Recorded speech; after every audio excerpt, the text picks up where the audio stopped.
record button. Yay, a last Texas Power Up of the quarter. A whole quarter has gone by. We have 63 days left in quarter two to put things on the board. Isn't that insane, right? 30 days have already passed the quarter two, right, to get our sales in. We got 63 more, and then we'll start quarter three, right? It's kind of crazy because we're just finishing up March, right? But all the March stuff is April closings, right? So fun stuff. Tell me, shout outs, anything exciting happening in your world, any gratitude that you want to share. We'll take like 3 minutes for that, and then we will jump into our panel this morning. Or you could be shy. I don't know, like it's your choice. No, Elizabeth's not shy. Elizabeth, good morning.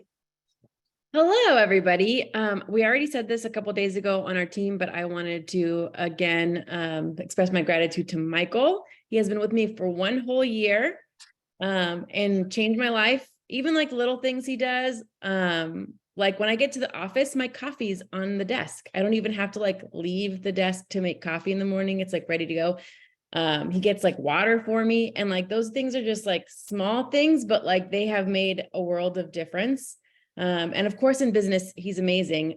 But like, I couldn't imagine anyone better. So thank you, Michael, for sticking with me a whole year. Oh my gosh, I love it. Michael, you rock. I do want to know if you have friends in Austin, because I would like lots of Michaels. You are amazing. Such a great human. Elizabeth, that's a great shout out. Jaime, yes, sir. Good morning. Hey, good morning. I want to give a shout out to Esther Gomez on our team, who I got a good story for you all. How many of y'all have ever, let me put this on gallery view, that way I can see everybody's hands. So how many of y'all have ever had the dialer hang up on somebody? Anybody? Yeah, okay, good. Thank you. A lot of you. So that happened to Esther this week.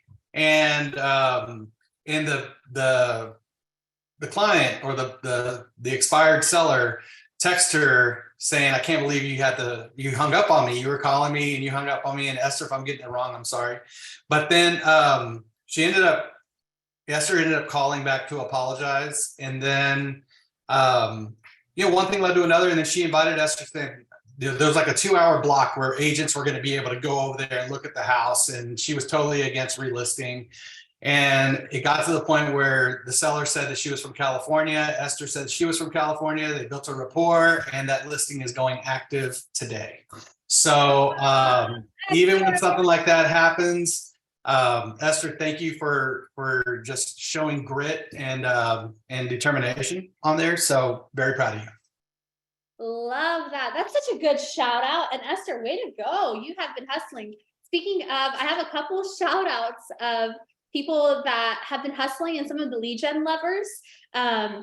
We were talking about at Built how right, our business comes from many different places, and Sphere and past clients is certainly like one of the main lead gen levers that we should all have, right? Because we talk to people, right? And our active clients become past clients. But I wanted to give a shout out to Esther, who Esther in Houston pended a 295 open house lead.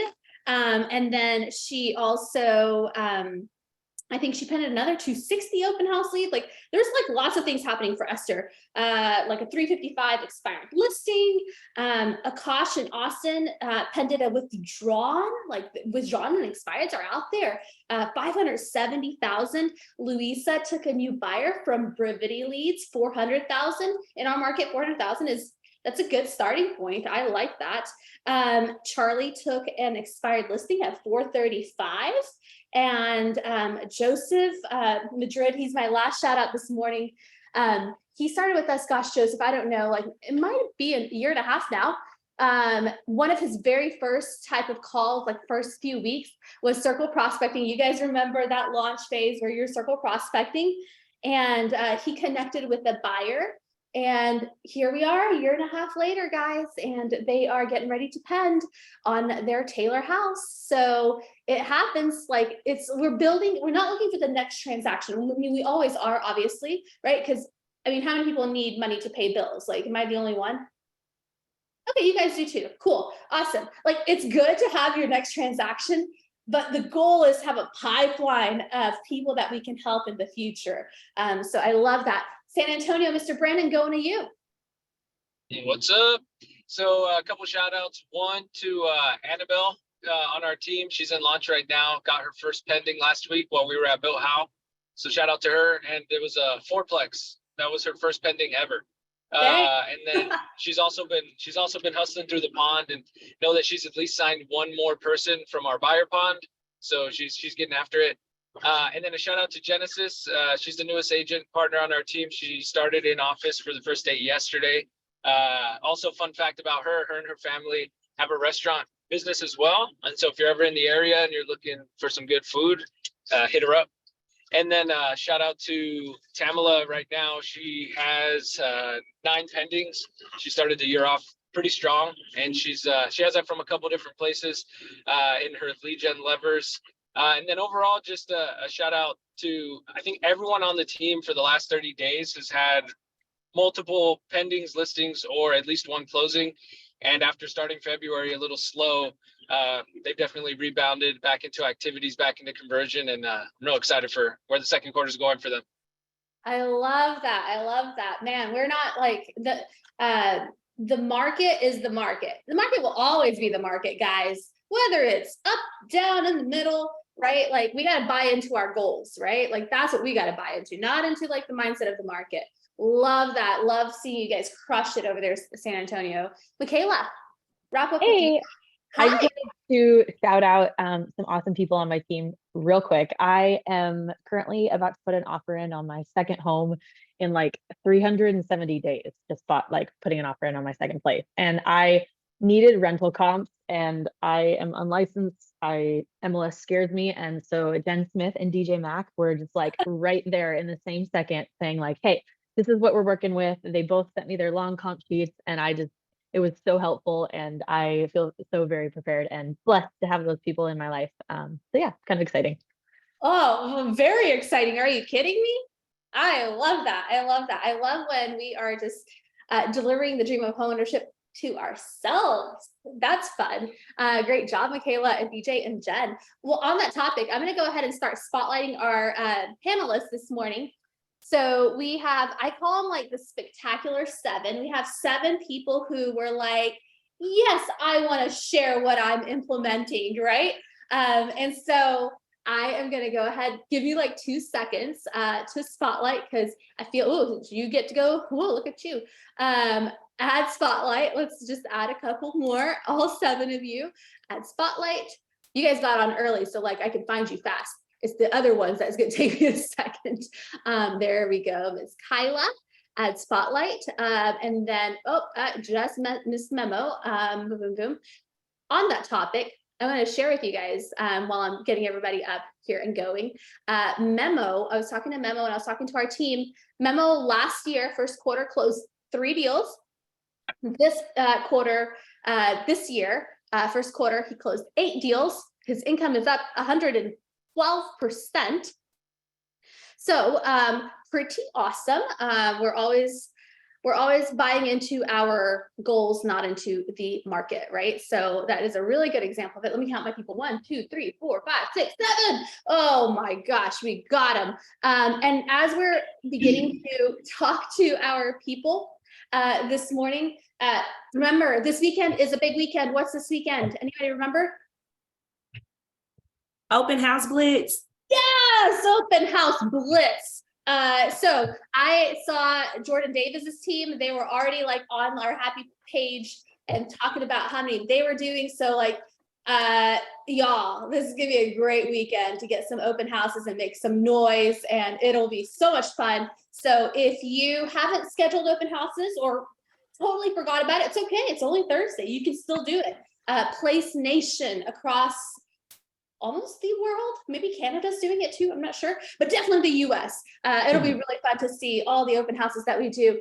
I mean, Michaela, since I had to put you on the spot there first, and you had to be up there spotlighted the longest, you went to Built How. You're coming to us from the perspective of operations, which is awesome. And I really love that we have the balance of like operations and leaders and sales and everything in between. What are you implementing, like not ahas. I know everybody's got ahas. Guys, we got inspiration for days. What we need is, what are we taking action on? Tell us about that, Michaela. I have so many ahas. I have like my whole notes up on the screen next to me, and I'm like, I could just read these and it would be fine. I think my biggest thing and my one priority coming home is because of my role and my brain, which Sarissa hired me for. I am very process driven. I love boxes. I love charts. I love bullet points. I like all the things to be very set. I like everybody to do it the exact same way. And that is very helpful when it comes to, teaching somebody how to do something when you have 3 people on your team, or when you have 15, or at one point we were up to, I think, 30 licenses.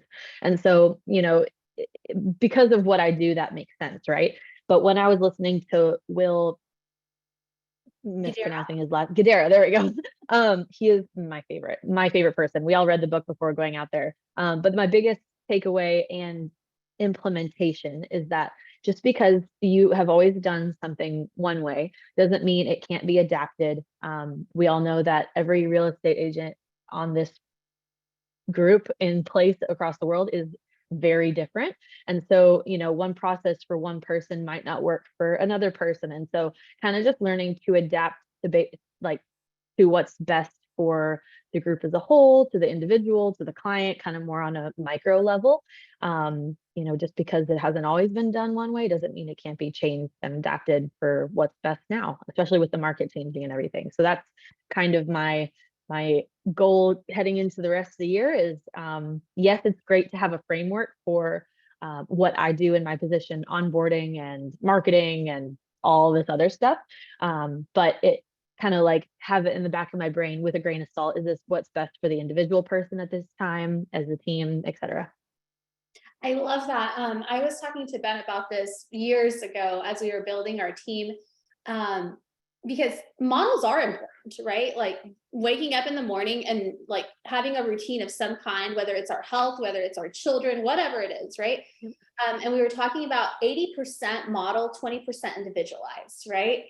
And like that's powerful, especially as your team seasons, especially as you're taking this to like a listing and buyer focus, for example, like the way you would treat a first time home buyer, right? And somebody that's bought 3 houses with you is individualized. It is a little bit different. Now, is the process of buying a house the same? Pretty much, guys, right? But like, I love that 80% like model, 20% individualized, like definitely like just adapting and diversifying. I love, love, love that. Go, Michaela. I can't wait to see what happens with all of this. Let's go. Elizabeth, I see you on my screen. What are you implementing? So I didn't go to Built How with like a specific thing I wanted to learn necessarily. I didn't, because we didn't really know who else was going to be there. But one of the people that like super inspired me, because it was something that was already kind of in my brain is that I wanted to do, but gave me the extra push, was Nikki Klein with her Facebook group talk. I mean, we've done a Facebook group, talk here on Texas Power Up in the past. And I've like, I want to make a group. I'm on Facebook all the time. Like, I feel that would be good, but I didn't know what kind of group I wanted to do. I'm not a mom. I'm in like the Dallas like girl gang group with like women. I'm in like the Dallas dog mom group with like dog stuff. I'm like, so those are already pretty big groups. But I just had like a light bulb moment whenever she was talking, and like my branding that I've been doing the last year is like that nerdy realtor, even though my account's suspended right now, but I'm back. And it's been working super well for me. And so I would just kind of a light bulb went off that I was like, nerdy Dallas, just like nerdy things to do in Dallas. And I looked to see what groups already existed, like right there when we were watching it. And there was like 3 groups that had like 12 people in them. I was like, oh, there's a market here. Absolutely. And it just got me thinking, I'm like, okay, I could be like hashtag real estate nerd, hashtag Harry Potter nerd, hashtag, trivia nerd, whatever, that would be me. But like Michael, my assistant, was like, he could be hashtag whiskey nerd, like he knows all that. Like, if I want to know about whiskey, I ask him. If Jesus wanted to be a part of, like, he's my showing partner, be a part of the group, maybe he can be like hashtag sports nerd, because he's not a nerd at all. But like for me, all a nerd is someone who is unabashedly passionate about what they love. Like that's all it is. So I was like, we can totally put like, here's the fun events coming to town. And it can literally be all the events, but like with that particular spin on branding. And then like my mind went crazy. I was like, I could have like, you know, a mortgage person on there, an insurance person on there to maybe like sponsor a newsletter or something like that. So, but also what Nikki said that really inspired me was she doesn't allow agents in the group. You know, you have to, yeah, Jen Velarde can be the tequila nerd. She's my tequila friend. The questions that she asks people to come into the group, she makes them put in their email address. And at first I was like, well, I don't want to do that because like then the group, you know, no one will want to join. But I was like, well, the people that do want to join will give me their email address. And that to me is like worth more than 100 random people to have 10 email addresses. So that was one thing. And the other thing she said was that she does not allow everyone to approve, like to just post randomly. She or one of her admins has to approve the post. So whenever, sorry, my dog is jealous of this one. But she says that whenever someone asks like a real estate question, it doesn't even really get posted to the group. They intercept it and immediately start having a conversation, you know, off market, so to speak. She doesn't want anyone recommending anyone else that post never gets it to the group. She starts chatting. Same thing if anyone were to make another like, hey, does anyone have, you know, a roofer? Like she would just say, hey, here's our preferred roofer, like, and make and not even allow those things to be posted necessarily. So yeah, that was my implementation. I will not be participating in open house splits because I will be in Vegas this weekend. But once I come back, this is like one of my priorities. Oh my gosh, I love that. So here's what I wrote down for anybody who is into this, right? Find a niche and build your moat around it, right? And this is a very, oh, my computer just went crazy. This is a very like digital way to go about building a moat around like a new database that you're going to build. I wrote down, don't let agents in it. All post approved so that you can intercept things. And yeah, ask for their email so you can have database ads. Elizabeth, I want to follow your journey on that. So we're going to follow back up with you. So I have things to follow up with you're going to give us content for years, you guys. You guys don't even know it. This is why we're calling you guys the Spectacular Seven. Here we go. Thank you, Elizabeth. And man, you guys are fast this morning. I don't know if you guys are watching the clock, but they're like 3 to 4 minutes, like boom, boom, boom. Good morning. We are awake. Hi, May. Going to you, sir. Sam, thank you so much. So many ahas or so many things to take away.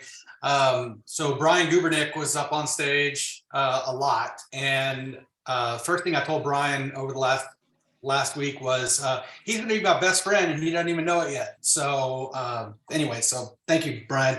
Anyway, to go back to what he said something that based on our habits. And what he said was, we have to form habits around things that others don't want to do. And, you know, that right there just shook it a little bit, because then after that, he went right back into our GPAs. Now, how many of us had a goal setting clinic back in October, November? And I'm going to keep my hand up because I'm an offender of this. How many of y'all haven't looked at it in a long time, in a while? How many of y'all are not going to raise your hand no matter what I say? Okay. Okay. No. So what he brought up the GPS or the GPA, and it really, you know, the market is not what it was back in November. You know, back in November, it was a shifting market. We based our goals. We did this, we did that. And then now, I don't know about you all, in our area, inventory is going way down. Now we're in 2021 levels of inventory. We're starting to see multiple offers. And I'm not saying adjust your GPA. What I'm saying is that you should start seeing where your results are coming from. And like we said last year, double down on those things. Like right now, we're doing a lot of emphasis on open houses place wide. There's a reason for that, because a lot of things are coming from open houses. So my takeaway was to make our GPAs or our GPSs a living, breathing document that we look at daily, weekly, monthly, and we adapt to what's going on and what we're succeeding in. So I that's love that. 2 minutes or less. If you want to underline, you guys, where are your results coming from? Double down on that, right? Like, and the GPA, remember, what does it stand for? Goals, plan, action, right? Like living and breathing. I love that. You're awesome, Jaime. Jen, Dallas, tell us about your implementation strategy. So, sorry, I got tested for COVID yesterday and it came back negative, but I did test positive for strep. So my throat's a little funky. So I'm All the talking fun weird. things. All the fun things. I know. But Brendan and Chris talked about consistency and said in order to win in consistency, you have to first win the battle of distraction. And so I had to stop and sit there and think, and I'm just like Michaela, I'm a list kind of to-dos, checkbox kind of person. And so I had to sit here and just mentally make a note of what are my distractions? And a lot of it came from my phone. Whatever sound was popping off, I had to go in and like remove notification. I don't need to know that. I don't, even when it comes to Slack on our team. So what I did instead was I went and I time blocked certain things. So, or I put alarms. So 3 days, I have like at 10:10, 2:22, and 5:55, I'm allowed to check my email, check Slack, check social media. And it's not saying no. Yeah, it's not saying no, don't do it, or, because I think when we think about our distractions, a lot of it is also limiting beliefs. I need this. I've been asked many times, how you should get an Apple Watch. I'm like, I ain't even that important. People, I don't need to know what is going on in the world at all times. I don't. I really don't. And neither do you. And I think if we're being real honest as business owners, right? Because I feel like everyone on this call are business owners. We're not just real estate agents, or we're not just part of a team. In order to be an effective and efficient business owner, you have to check your BS, belief systems, and your bullshit, your belief systems, and see what's getting in the way. And if it's getting in the way of your business, 9 times out of 10, it's probably getting in the way of your most cherished relationships. I love that. Can you repeat like the times that you are looking at your social, Slack, and email? Yeah, my alarms go off at 10:10, 2:22, and 5:55. Is there a thought process behind any of this? 10:10 for me still allows me to, I don't like looking at my emails because it tells me the things I have to do, right? And we're real busy, right? And there's a difference between being busy and being productive.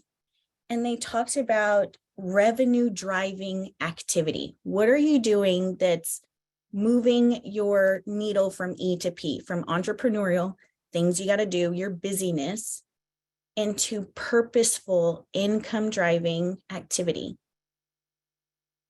Right? We don't want to hear, I know I got a lead gen for 2.5 hours or 3 hours, right? And I think a lot of us sometimes think we have to do that first thing, but we get more call pickups, especially if I'm a dialer type of person. So from 1 to 3, I get a higher conversion rate, more pickup. But I also track my contacts. So, and I think Will, the author of Unreasonable Hospitality, he mentioned, gamify kind of some of your activities where it's not so boring. And it is going to be boring, and you're going to want to quit. And you're going to want to default to your distractions.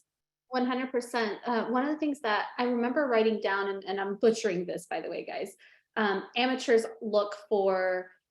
amateurs want it all to be fun all the time, and professionals make their work fun.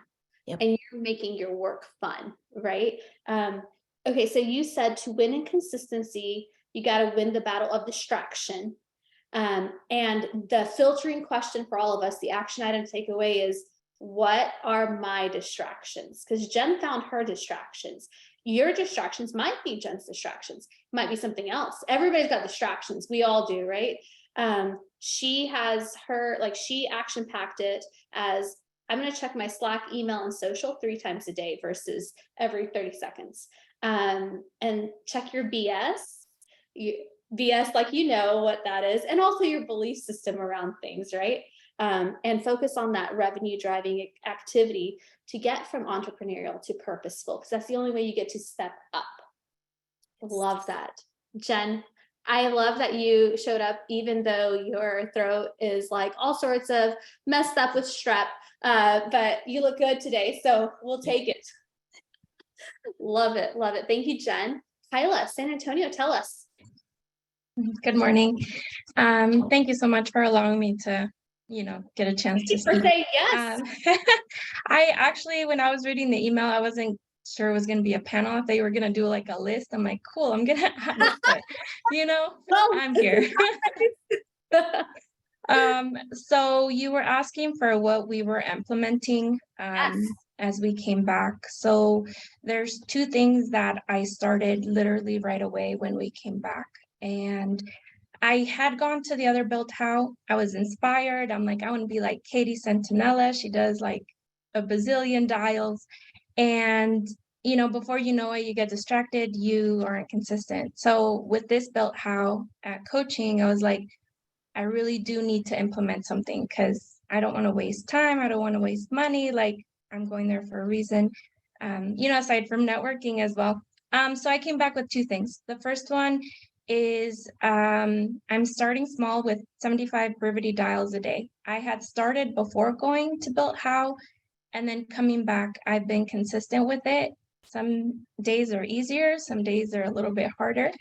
And that's the idea. Like, once you have that number, it's a little bit easier to focus. Before it was like, I'm really tired. I barely did 45. I'm going to appointments. I think I'm going to call it a day. But having that clear goal has been helpful for me. So Monday through Thursday, Monday through Friday, 7 days a week. When you say 75 a day, what do you mean for your business? So ideally Monday through Friday, but right now I get our standard for lead rotation is 100 contacts. So I typically get 100 contacts by Thursday. So depending what my Friday looks like, but being able to get through my database under 2-3 months is my goal. I've been like, I get the jump start, but then I don't finish, the task in 2-3 months. So I'm trying to actually make it a consistent thing. So that's my tactic. The other one was mindset.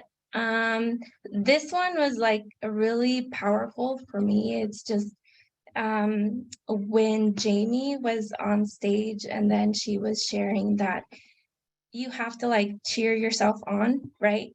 We know that any business is hard, even if it wasn't real estate. So being able to cheer yourself on. So I really focused on that because analyzing when I look at myself in the mirror, sometimes I was telling my team when we went for lunch the next day, I was like, I never say negative things.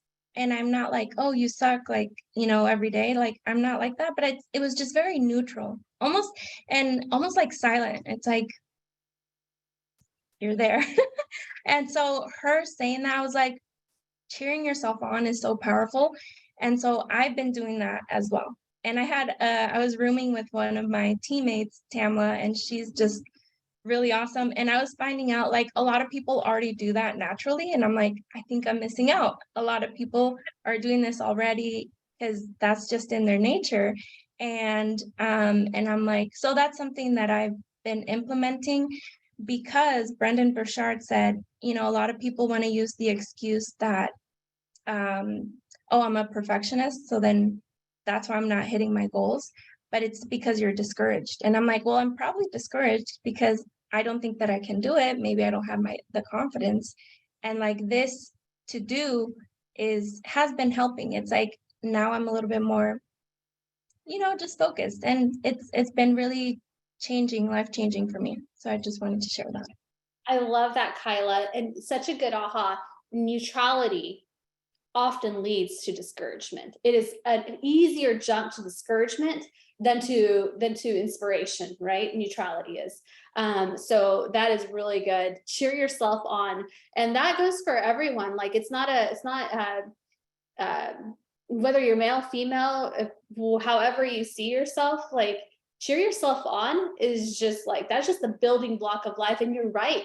Some of us don't operate that way, and some of us naturally operate that way, and that's really cool to jump into. And I loved how you started.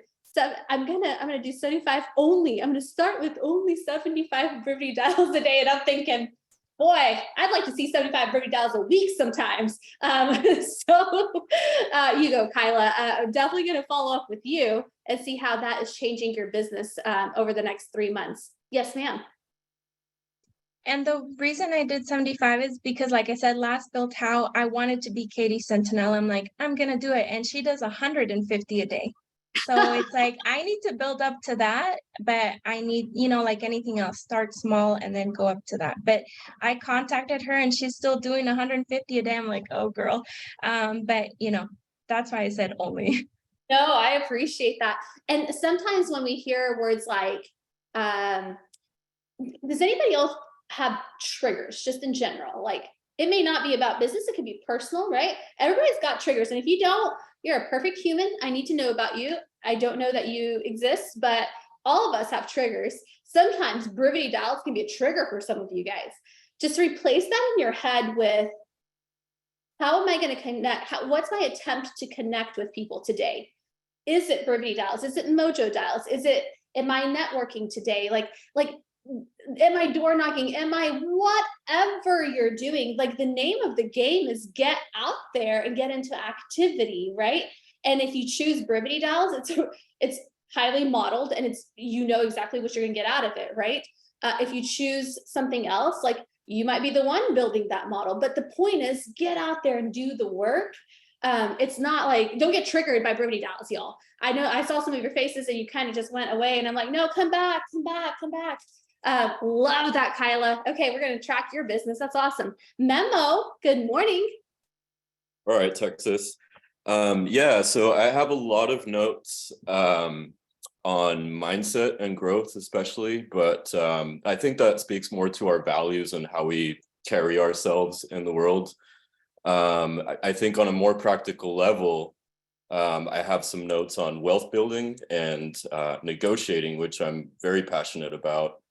And that's like in the new market, we're going to need to sharpen our negotiation skills. And, that could mean negotiating with your seller on an ambitious price to get them to logic. It could mean negotiating with your buyer who's lowballing and you need to get them to a place of sense. Is this a winning offer for real? It could mean negotiating with an appraiser, but it especially could mean negotiating with the agent on the other side. You are representing your client's best interest. So don't say things like, oh, my client won't take less than, own it. Say, I have advised my client that in the current market, an offer like that won't do. Or based on these comps, I've advised my client that it will probably appraise around here, instead of my buyer's max is 60,000 under what you're asking, So my takeaway from all of that is that really there aren't any sides, there are parties to a transaction, including our escrow team, our admin, inspectors, our buyers and or sellers, and their agents. And the shared goal is to close a deal, basically. So everyone is on the same team. Treat them that way so that everyone does their part and they help you get everyone on the same page to achieve the desired result, which is to get our clients to the closing table having had a good experience. So essentially what I will focus on implementing is to be less transactional and more service oriented. So, your main question for your seller prospects, what it comes down to is, what is most important to you? The speed at which we sell your house or selling it for the most amount of money? Great, so we can come up with a winning plan based on whichever one of those is the main goal for you. I support whatever you choose. It's my job to present you with the options, right? And so as far as implementing scripts and things like that for home valuation leads, I see you requested a value of your home. What did you think of that value? Was it too high, too low? What had you curious about the value of your home to begin with? Okay, totally understand. You're just curious. I'm curious about whether if you got an offer on your property, would you consider it? So that's like on the script side. If we have like 1 quick minute, I'll go over something I got excited about on wealth building. Gubernick was doing a talk where he mentioned mobile homes as an investment strategy. There's a lack of affordable housing, and there's a market for people who want to buy manufactured homes, and you can be the bank and seller finance to them. I thought that was brilliant because, I have a fair amount of experience selling them, so why not maximize that niche, right? And then just a few quick bullet points on mindset and growth. After a breakdown, there's a breakthrough. You don't rise to the level of your goals, you fall to the level of your self-worth. You become what you believe. And authenticity alone doesn't automatically guarantee success, but inauthenticity guarantees failure for sure. And I kind of go by that. Man, I love that so much. Thank you for the scripts this morning. Those, I remember hearing them and like, oh, we got to implement them. And then, you had 4 days of this stuff. And it's like, wait, what did we say we were going to implement? Especially that home valuation script, right? What did you think of the value? What a natural question to ask. Like, it doesn't feel scripty. It feels like normal. What did you think of the value? I love that. And you went back to, there's no sides in the transaction. There's just multiple parties, right on. If you're looking for, this was on, I think Chris is the one who did the Negotiate Like a Pro segment that Memo is referring to. I think it is still up on the Our Happy Page Facebook page. You just got to scroll down, and it starts at minute 3 hours 38. So like you can like listen to the whole thing and just like write down all these scripts. It's super awesome. So Memo, love that. Negotiate like a pro, and then get some wealth building in there, because especially when your income is up 112%, it sounds like wealth building is next for you, buddy. I like that. I love that a lot. Casey, sir. Yeah, what's up, everybody? I just got back from California. It's a great day to be in the Lone Star State. Happy to be back, and also this felt like a 6:30 a.m. call. I have so much appreciation for all of our Bellingham and California people who come and do this. But yeah, happy to be here. Jaime, you mentioned that quote that Brian shared, and I think it's important to like highlight one thing. And he said that successful people have formed habits that failures don't like to do, right? Mm-hmm. And one of those habits, I think, is what Brendan called summoning yourself. And this is something that has been really like crucial for me in my sales career, just in life, right? And I've never known what to call it. And the second he said that from the stage, I was like, that's it, that's the thing, right? And so I wanted to highlight that today. I know it could feel like this airy-fairy, frou-frou kind of mindset thing, but it's a real practical thing if you'll allow yourself to actually implement it, right? Because we're in a time that's like, it's real easy to get discouraged, and it's gonna happen. It's not about if it'll happen, it's about when it happens. Like, you're going to get discouraged, and if you're not already there, you will be later today, right? And so the question is, like, what do we do? Like Brendan had this visual of like, you turn it up. And he didn't really talk about what it was, but the second he did this, we all kind of knew what he meant, right? Like, because success doesn't feel natural, right? Like, we're always going to get like hit from all sides with all this stuff. And we actually have to summon ourselves to show up.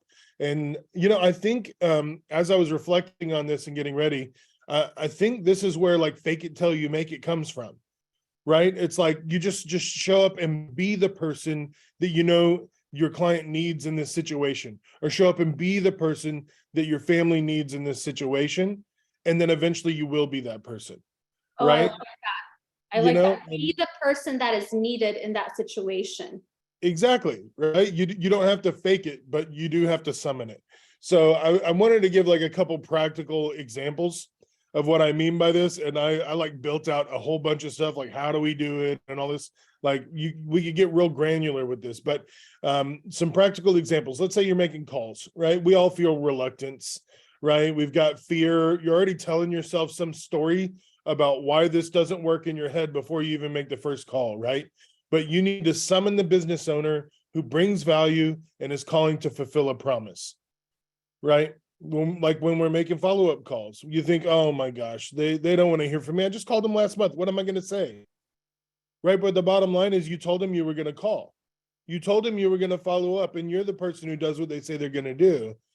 And as you demonstrate that, that's how they know that you're going to be the person who finds them the best deal or who gets them the most amount of money in the least amount of time for their home, right? And then let's talk about closing, right? Like going for the close when we're at an appointment or when we're trying to set an appointment, right? We're afraid of rejection. We feel like we're bugging people. We're afraid of being too pushy, right? But if you ever think in your mind, oh no, I'm being too pushy, you're not, right? Like it's only when we're not being too pushy that we feel that, right? And so what you need to do is summon the professional who sells as a service to lead your clients to their preferred future, right? Like that's the person you summon. That's who you become in that moment. And then also in negotiations, I love that Memo brought that up because I really took a ton of notes in that session. And I love to negotiate. I've been doing it at a high level for a long time, and I took a ton of notes. If you didn't, then you need to go back and watch that. Thank you, Adelina, for giving us the timestamp on that. But it's really easy to think, oh, we can probably just split the difference, right? Or I can probably get my client to come up to that, right? Oh, my sellers, they've been on market a long time. I can probably get them to come down to that, right? What you really need to do is summon the fiduciary who never gives up on their client's best interest, right? And that's when we take ownership. We don't negotiate on their behalf, but we tell that other agent, look, this is what I told them. And so now that's what they're telling your sellers, right? And I love that. It's like you have to have that moment and go, all right, I got to become the pro in this moment. And Brendan calls it that. He calls it going pro, right? And I love that image of I'm not an amateur, I'm not a moonlighter, I'm a freaking professional, and that's how we show up. So anyway, I got more thoughts on how to get yourself ready to do it, how we can systematize it. But for now, that's kind of an example of what it looks like. I love that. Summon the fiduciary who never gives up, right? Oh, that's so good. He was telling the story, Casey, of him and Sarita always negotiating back and forth. They're in the same market, top dogs in the Portland market. And Portland's a lot like our markets, where big city, but feels kind of small towny, right? Like you know who you're going to be negotiating with. And I love that selling as a service versus selling for our own needs or trying to prove anything to anybody. It's a service. God, that was good.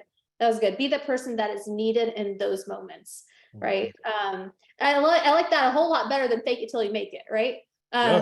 Summon your best self, right? That's so good, so good. Man, what a good way to wrap up the first quarter. I'll take it. For if you didn't get to go to Built How, it's coming up again in the fall, right, guys? Phoenix, who's up for Phoenix? September 11th through the 14th. So September 11th is a Monday. It is our place day, right? 12, 13, and 14 is the Built How days. So it's Monday through Thursday this time, as opposed to Tuesday through Friday. And like just the pro tip, if you try to book flights now for most of your areas, they're rather expensive. Go to Google Flights, pop in the dates that you are kind of open to going, and then have Google track those. Like for example, in Austin, if I want to fly from Austin to Phoenix right now, it's $336. won't break the bank, but I don't like paying a lot of money for stuff. So it says over there, normal is 175 to 250. So I would be paying abnormal amount. Why would I do that? I got 6 months, right? I'm gonna wait till the prices go down in that 200 range, because Google's just gonna email me and tell me prices have gone down. So do that for your area and just snag you a good deal. And those good deals, they pop up. We got 6 months for those deals to show up. I think it's gonna be really good. I have no idea who the speakers are gonna be this time. But what I noticed, and I wonder if you guys noticed this, like 50% of what we were doing wasn't even real estate, was it? It was financials, it was growth, it was investing, it was just mindset over and over, right? Because ultimately, like, you get those things right, you can get your real estate business pretty right. So that was super cool. One of the reasons I love Built How is it introduces us to so many future guests. So we have a really good lineup for Q2. So can't wait to see you guys and do that. Elizabeth, I'm going to you.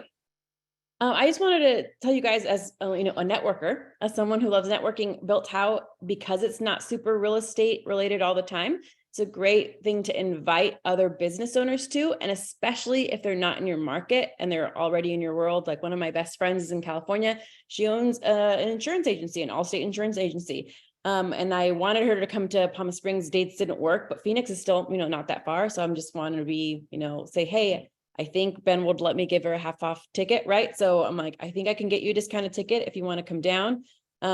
She could meet other agents that help her grow her business. I still have a big, community in California that she would obviously be able to send me referrals for. So, and, California and Texas, we know that that's a great partnership. So start thinking about those people. It is far, like, it's going to come any moment, right? Like 6 months is going to pass like that. So start having people put that on their calendars now, start saving for that now. And for yourself too, like from the next couple paychecks, go ahead and set that money aside. Go ahead and, do all that and have it ready to go. But yeah, just a great way to increase your business owner partnerships. I love that you just called it that. This is a business conference. That's what this is. It's a business conference. And shout out to Memo. He brought his wife, who's a business owner in the Austin area. And man, she killed it. She had so much fun. She already told me she's going to Phoenix. Hopefully Memo's coming. If not, Jess is definitely coming. So, all good. It's because it's a business conference for business leaders. And each of you, Jen, I think Jen is the one that said it. We're not just realtors. That is what we do, right? But we are business owners. So happy to be in business with all of you guys. Until next time, you guys, until next Thursday, have an awesome open house blitz weekend. Elizabeth, have a fun time in Vegas. I was going to say I was going to see you on Instagram, but I guess I won't until you're reactivated. We'll figure that out. But we'll see you guys next week. Have a good rest of your week, guys. See you later. Thank you. Love you guys. Bye.